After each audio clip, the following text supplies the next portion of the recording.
People expected big things when Bret Hart joined WCW in late 1997, including Bret Hart himself.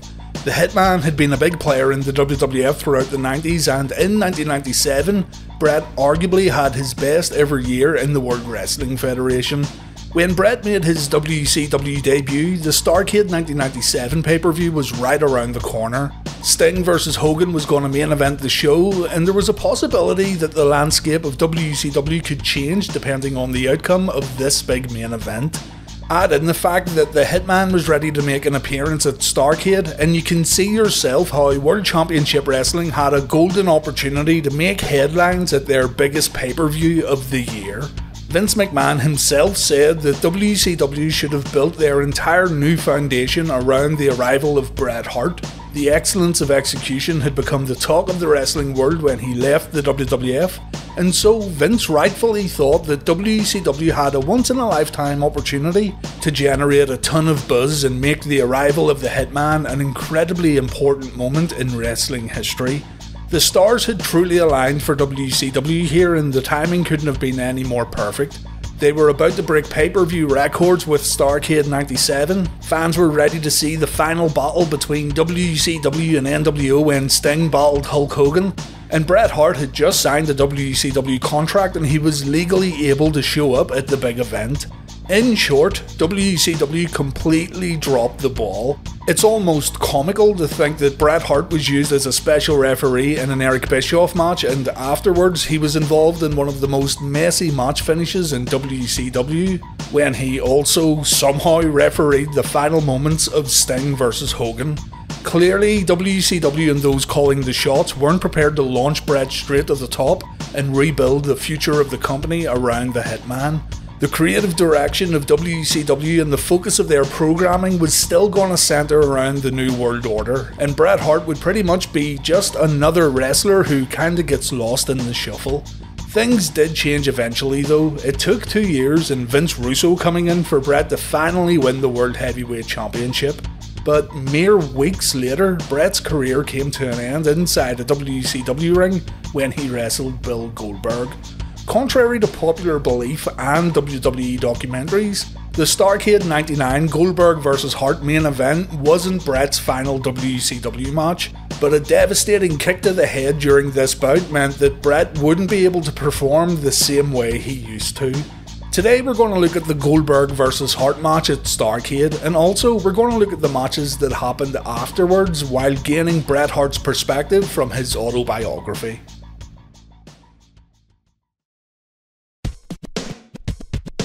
While it's been established that Bret's run in WCW didn't live up to expectations by a long shot, if you actually look at the list of wrestlers who Bret faced on pay-per-view, it really doesn't look all that bad. We can fantasy book Bret in WCW all day and talk about what could have been, but looking at his list of pay-per-view opponents, you'd actually think that Bret really wasn't booked as badly as what many believe. Bret had matches against the likes of Ric Flair, Randy Savage, Sting, Lex Luger and Diamond Dallas Page, and while the elusive Hart vs Hogan match is what's missing here, Bret still had a ton of matches against some very prominent players in WCW. Still, the opponents Bret faced is only half the story really. A lot of the reported frustrations around WCW during this time period was the lack of real, meaningful storylines. Bret could have all these matches against all these great WCW talents, but if the matches didn't mean anything during their build-ups and during their fallouts, then on the grand scheme of things, they become a little pointless. It's amazing how people can recall every moment from Bret's matches against the likes of Mr. Perfect, Owen Hart and Steve Austin, but when it comes to Bret vs Sting or Bret vs Page, fans will maybe remember the finish and nothing more. So the point I'm trying to get across here is that the talent was definitely there in WCW for Bret to succeed, and Bret also got matches with some big names too on pay-per-view, but it all didn't matter in the end. To be fair also, Bret was having a tough time personally around this time period. He and his now ex-wife Julie were having an on-off relationship, and of course his brother had died during a WWF pay-per-view event. In late 1999 though, WCW's creative team got a huge shake-up when Vince Russo joined the company. There's been a lot said about Russo in WCW and I don't think I need to go over all that stuff, but one of the things Russo wanted to do was bring Bret Hart back up to where he was before in the World Wrestling Federation. Bret was going to be the company's #1 guy, and Bret was going to win the World Heavyweight Championship. Now, this doesn't mean that Bret was safe from ill-conceived storylines, NWO 2000 being the prime example, but at least Hart was going to get a chance to lead the company. At WCW Mayhem 1999 held in Toronto, Bret Hart won a tournament to become the new WCW champion, defeating Sting and Chris Benoit during the pay-per-view. The next pay-per-view after Mayhem was Starrcade 99, and this event featured the infamous Goldberg match. Bret wrote in his book, "Starrcade 99 came on December 19th, 1999 at the MCI Center in Washington, D.C. I sat on my bench, strapping up my knee brace, wrapping my battered wrists and knees. My ribs were sore from Goldberg spearing me. They had been tender for at least 10 years, ever since Dino Bravo knocked me into that steel fence back in 1989. I stretched and paced as I waited for the match with Goldberg. Whatever you do out there, Bill, don't hurt me, I said. I really wanted this to be a great match." What we're going to do here is look at the match while reading from Bret's book. This will give us a good insight to how Bret felt as the match progressed, so everything that I'm going to say is from the Hitman's book. The storyline called for the referee to get hurt and be replaced 3 times, with Roddy Piper coming out at the end. After wiping out the first referee, Goldberg and I brawled out on the floor. But once the replacement ref showed up, Goldberg tossed me back into the ring like a suitcase. Then he had me backed into a corner and he drilled me with an elbow smash that I can only compare to someone swinging a pillowcase full of bricks. It was a stiff blow that left me dazed. Goldberg knew it too and whispered in my ear, "Sorry, brother." He grabbed me in a front face lock and wrenched me backwards, wiping out the second referee. I was still groggy as I pulled myself up, and I barely moved out of the way in time as Goldberg charged me in the corner, nearly hitting his head on the post. I slid out to the floor and pulled his legs to do my figure 4 around the post. I threw one foot up on the apron and felt Goldberg grab it like I told him to, but when I fell backwards, he let go. My head thumped on the padded floor and all my weight buckled on top of me like an accordion. The crowd chanted Goldberg as I pulled myself up. I had to carry on. This was my heat. To give myself time to recuperate, I rolled Goldberg in and began working his leg. Neither the crowd nor Goldberg had any idea that I was hurt. He snatched me by the throat and gave me a couple of punches as the third referee tried to break us up. I snapped a boot into his knee, fired him into the ropes, and he reversed me. I heard him call, "Watch the kick." I had no idea what kind of kick he meant, and there wasn't much room coming off the ropes. Goldberg was standing in the middle of the ring, standing sideways to me, and his right foot flew just under my right hand, which I'd thrown up in an attempt to shield my face. I felt like someone chopped me with a hockey stick, an agonising blow that sent me crashing to the mat where I lay holding my neck just behind my right ear at the base of my skull. I was thinking, I've got to get up for the finish, but I can't remember what it is. I got up anyway, just in time for Goldberg to spear me like someone running me over with a car. The ref was still down and Goldberg played to the crowd.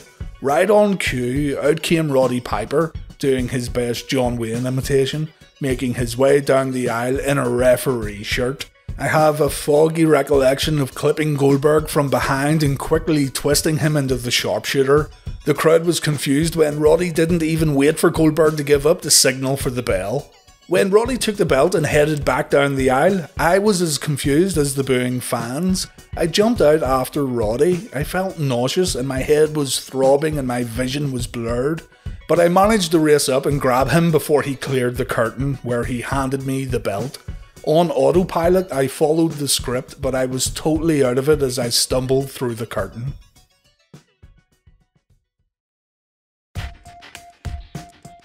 I was dazed and glassy-eyed and my neck was killing me. The dressing room was almost empty because the boys had rushed to beat the crowd out of the building, except for Roddy and WCW trainer, Coach Danny Young. I told Danny I'd hurt my neck and he apologised because all he could do was hand me a few packets of Advil. I was in such a fuzzy state of mind, I barely remember handing Marcy was Bret's friend, the car keys because I knew I wasn't capable of driving back to the hotel. As we made our way through the dark, icy rain, I was slurring my speech and Marcy was very worried. She wanted me to see a doctor, but I thought, in the way you think when you've just suffered a concussion only you don't realise it yet, that I'd take it slow and see how I felt in the morning. When I staggered through the sliding doors of the Marriott, the fans, who usually stampede over each other to get pictures or autographs, they stopped in their tracks. Clearly, something wasn't right about me. The lobby was a blur, and the walls of my room were spinning when I dropped my bag and passed out on the bed. Okay, so that was all from Bret Hart's book. The Hitman got seriously concussed during his match with Bill Goldberg and the concussion would effectively end his career. Bret knew he was badly hurt but he didn't want to believe it. He convinced himself that it was just a neck injury. It wasn't until Bret visited his doctor in Calgary on January 13th, 2000 that he learned that his career was over. So from Starrcade 99 on December 19th right up until this doctor's visit, Bret continued to work matches. Bret's book gives some great insight to how Bret was feeling during all of his appearances here, and while some of Bret's descriptions are pretty dark, it's still an invaluable source when learning about how concussions affect wrestlers. Like the Goldberg match, I'm going to read from Bret's book as we look at Bret's TV appearances after Starrcade. I'll put this little picture or logo on the screen when the words I speak are from Bret's autobiography. Russo explained to Bret that a heel turn was going to happen the next night on Monday Nitro. Bret would forfeit the title due to how Starrcade ended, and the Hitman would grant Goldberg a rematch, seemingly doing the right thing.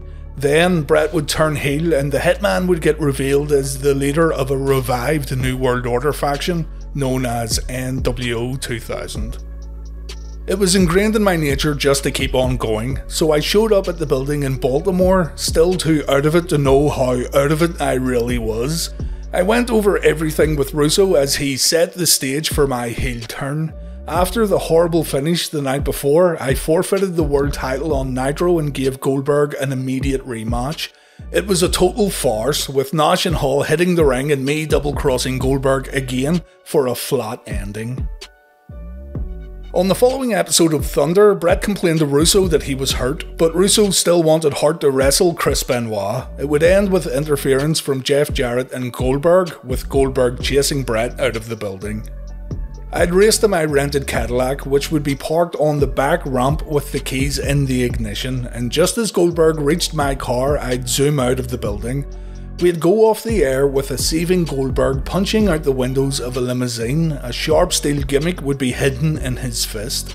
While Russo went over everything, I reasoned, in the foggy way a concussed person reasons, that I could do all that easy enough. All I could think about was getting home for Christmas. That night I had a good solid match with Benoit, who did his best to take care of me. Jarrett came out and then the one-man tank, Goldberg. When Goldberg speared Jeff, I ran down the aisle, jumped in my car and floored it out the back ramp just as Goldberg caught up and pounded furiously on my car windows. What nobody noticed was that as I pulled out, my car hit the icy pavement and I skidded out of control, having had no time to put on a seatbelt. So there I was with a concussion, barreling head on towards a huge TV production truck. I thought of Owen in that instant. What would the world think if I got killed ploughing my car into a TV truck for some stupid stunt? People would say, you'd think Owen's stupid brother would know better than that. Even with my head full of fuzz, I was plenty pissed off and came steaming back to blast Russo, but I completely forgot about it when I saw a worried Goldberg holding his arm in the air with blood pouring everywhere. The gimmick he was using had failed to break the window, so Goldberg decided that he'd simply break it himself. He did, but he sliced a 12-inch gash the length of his forearm all the way to the bone. I felt terrible for him. For the first time, this big brute of a man looked very afraid as he was loaded into the ambulance. I showered and then left, not even remembering what it was that I'd been so livid about only minutes earlier, that I'd nearly got killed for doing some stupid shit from the same screwball who scripted the stunt that killed Owen. In Houston for Nitro on December 27th, I went looking for Bill Bush and Vince Russo. I could barely remember Christmas despite how crappy it was. I still wasn't sleeping well and my head was pounding with constant pain in the back of my neck. I told Bush, I'm not a stuntman, I'm a pro wrestler, and from now on everything I do needs to be done in the ring. They both apologised profusely for the circumstances that put me in the state I was in. Yet not 10 minutes later, Russo told me that he needed me to drive a giant monster truck over the top of Psycho Sid's rental car, with Sid inside it. As out of it as I was, I looked at Russo and said, "Are you guys for real? I just told you that I don't do stunts, I'm a goddamn wrestler." On top of everything else, Russo was putting me with Jerry Flynn, an ex-kickboxer with limited pro wrestling ability. I wondered why WCW thought the best way for me to get through my concussion was to work with a stiff rookie. Then I watched a fully loaded Cadillac get crushed by the monster truck, all for a 30-second ending to Monday Nitro. Stu would have cried if he'd been there.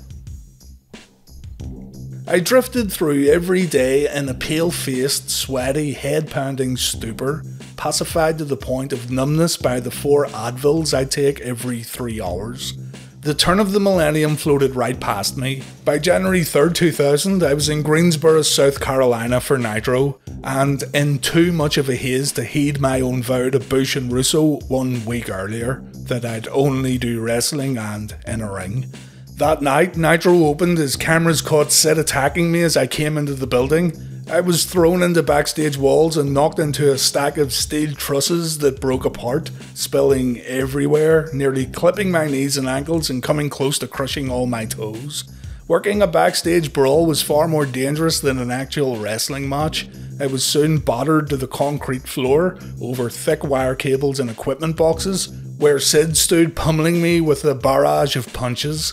Only a few hours earlier, road agent Terry Taylor had successfully begged me to fill in for Kevin Nash for the rest of the week because Nash was out with a concussion, of all things.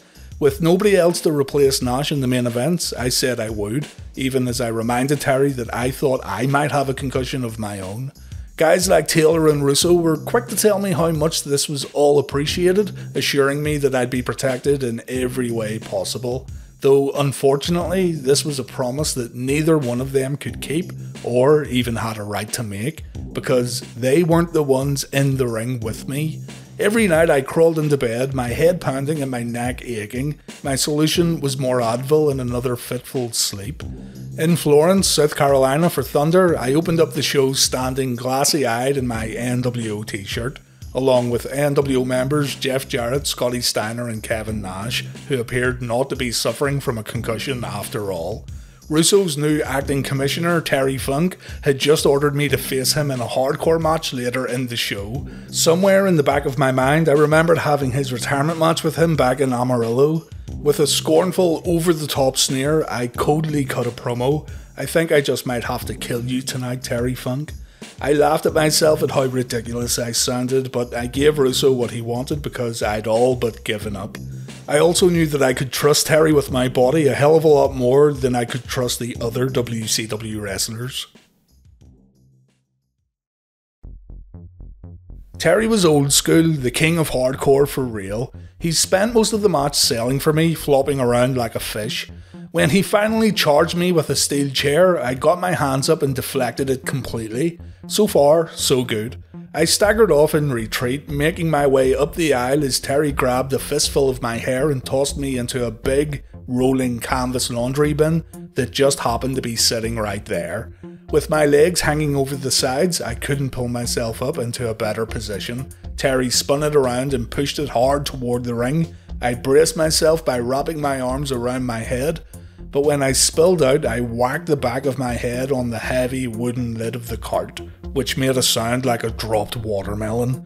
After the match, Terry felt terrible, but it wasn't his fault. I shouldn't have been in a hardcore match with a concussion in the first place. I gulped down another handful of Advils and didn't give it another thought, but I sure wished my horrible headaches would go away. And when I finally called Marcy back in Calgary to set up a doctor's appointment, it was because I thought I needed my sore neck looked at, not my head. I filled in for Nash against Sid at house shows. Each night I took a choke slam and a powerbomb. Sid did everything possible to set me down as lightly as he could, but it was nearly impossible. I took my lumps with little complaint.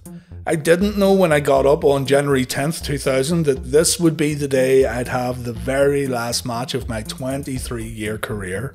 My head ached miserably and it was a long drive from State College to Syracuse, where I caught an early morning flight to Buffalo. When I arrived at the arena for Nitro, I found out that Russo came up with a storyline around me being forced by Terry Funk to wrestle a title match against my own NWO team member Kevin Nash. I'd hoped to be off that night, but instead I had to hurry away to buy black skater shorts, new running shoes and knee pads, and change in time to air live clips of me and Kevin getting worked up and dressing for the match. With my head thick and thumping and that stabbing pain in my neck, I taped my ankles, wrapped my broken down knees and smeared my lower back with gobs of icy hot. Just another day in my pain-filled life. I made my way out to the ring, WCW Champion of the World, with the big gold belt hung over my shoulder. I felt less than myself in a sleeveless NWO shirt and runners. If I'd been able to foresee the future, I would have strutted out there in my pink and black tights and my shades, and I'd have climbed all 4 turnbuckles, taking in the faces of the fans who loved me in those final moments. I was Humpty Dumpty, about to fall and never be put back together again. I'll forever imagine how it could have been, with fans, young and old, slowly rising, proudly standing and clapping and waving signs. In my mind's eye, I read them, "Hitman, you were the best, we'll miss you." But I was the last one to know that this would be my last dance. The bell rang and Kevin and I worked hard and well together. He protected me as best as he could. I chopped him down at the knees and we let Russo's silly storyline unfold. It wasn't long before Kevin dropped me hard with a punishing sidewalk slam. I was rocked, and the next thing I saw was Arn Anderson on the floor cracking Kevin across the back with a rubber lead pipe, which was my cue. I forced myself up to fend off Arn with a steel chair, when suddenly Psycho Sid was behind me. As I turned, he mistimed his frontal kick, but somehow I still managed to clunk myself on the head with the chair anyway. Sid snatched me by the throat, hoisted me over his head with one hand, and he held me. Then he drove me down into the mat with a choke slam. He pulled me right back up and proceeded to give me his power bomb. I tucked my chin to protect myself as I floated to the mat in slow motion, but I landed flat and I landed hard. Lying on my back, staring up at the lights, I saw millions of tiny silver dots everywhere, a galaxy of stars. Like a TV falling from a high shelf, my tube smashed and I lay there, not moving. I couldn't help but think, this must be what you see in the seconds before you die. I thought of Owen and tears filled my eyes. Then I see Terry Funk racing out, brandishing a flaming branding iron and pretending to burn Kevin with it. By the time I sat down to unlace my boots, I'd already forgotten enough of what had just happened that I only complained about the pain in my neck.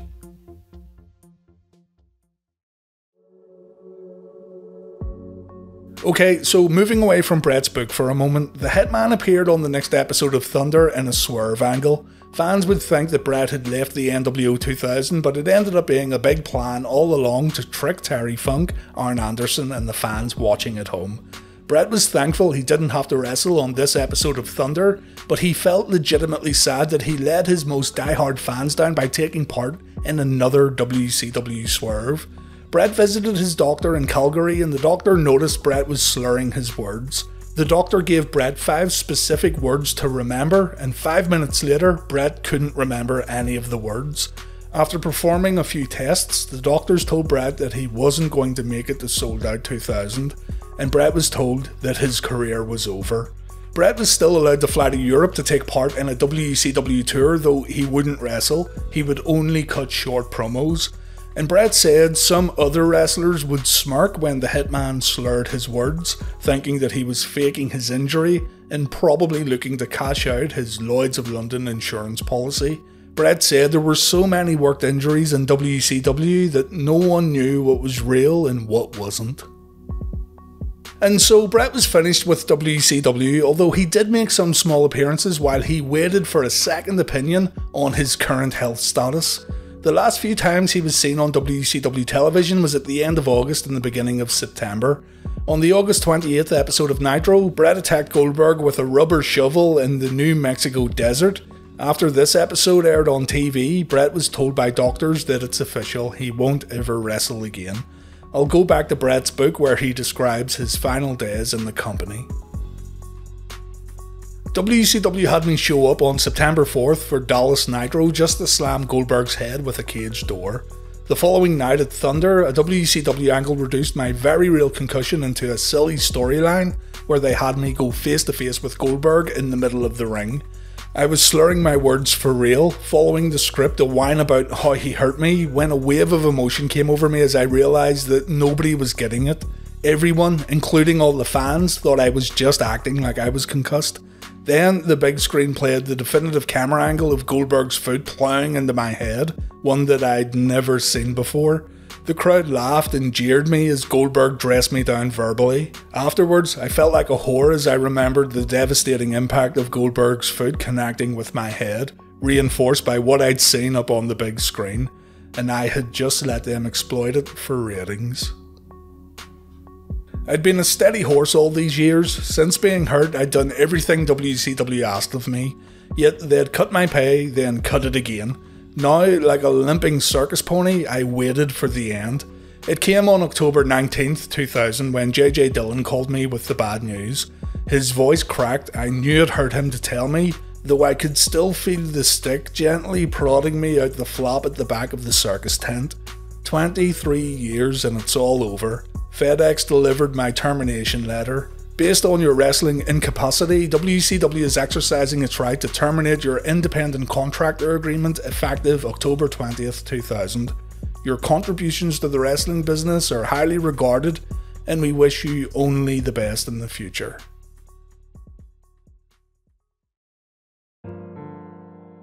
And that's going to do it for this video. I wanted to stay away from how Bret felt about Goldberg because honestly his opinions seem to change all the time. In the book, Bret says Goldberg is a good guy and accidents happen, and in Bret's Best There Is DVD he also says that it's a shame that someone as good-hearted as Bill Goldberg was the one who effectively ended his career. On the flip side of this, when doing interviews and even recently on his A&E documentary, Bret would call Goldberg unsafe and dangerous, and recently he said on a scale of 0 to 10, Goldberg was a 0. So who knows what Bret truly feels. Still, Bret was able to have a few attraction matches when he made his WWE return in 2010. You can learn all about that in my Bret Hart return video. Bret's memories of WCW are not good. He doesn't speak fondly of his time in the company at all, and it's no secret that the backstage atmosphere at WCW was one of absolute chaos, especially after the summer of '99. So you can only imagine how difficult things would have been trying to show up for work, dealing with messy backstage booking, while also dealing with a career-threatening injury. Bret's final days in WCW become more difficult to watch after reading his book. And from a health perspective, things would only get worse for the Hitman as time went on. Bret's book gets a bad rep, but I like it because of the detail. You can find the autobiography really cheap these days too, so pick it up if you want to continue on in the story. Thanks for watching this video, I hope you enjoyed it, and take care.